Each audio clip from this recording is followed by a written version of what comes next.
Guy goes to a pet shop and wants to buy a canary.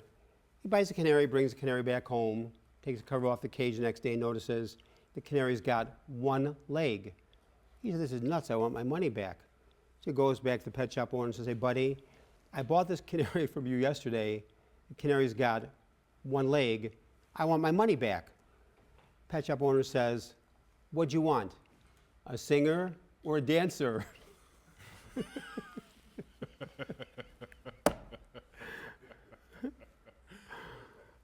I'll kill myself with the jokes. A large truck got wedged in an underpass in a tiny western town. It couldn't go forward or backwards. Traffic was lined up for miles. Officials were lost to what to do. Finally, a little boy who'd been watching all the while said to one of the officials, "Hey, mister, you want to know how to get that truck loose?" The official said in a very agitated voice, "I suppose you have it all figured out."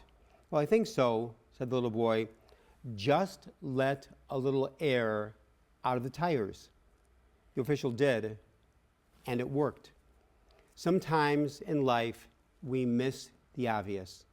We think we have all the answers, but we really are asleep behind the wheel called life.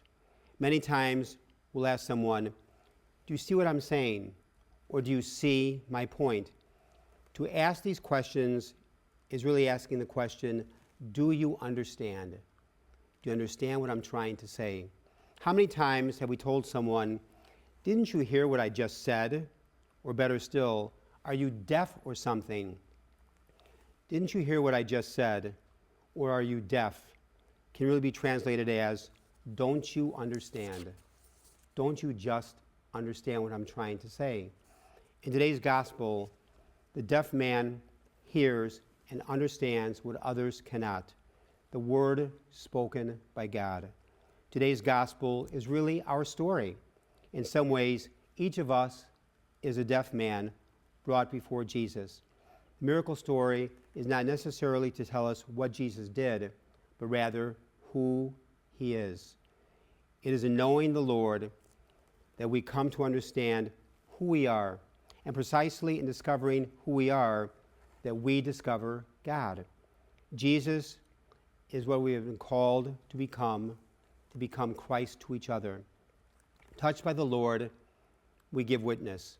Let's wake up, listen up, let's open our ears. Epitha, be opened. Open to life's possibilities. Open to God's presence to life. For life is a mystery to be lived and not a problem to be solved. We may live these words from St. Francis de Sales, who sums it up so well. Do not fear what may happen tomorrow. The same loving Father who cares for you today will care for you tomorrow and every day. Either he will shield you from suffering or give you unfailing strength to bear it. Be at peace then. Be at peace then, and put aside all anxious thoughts. Remember this thought: nobody can go back and start a new beginning, but starting today, we can make a new ending with the help and grace of God.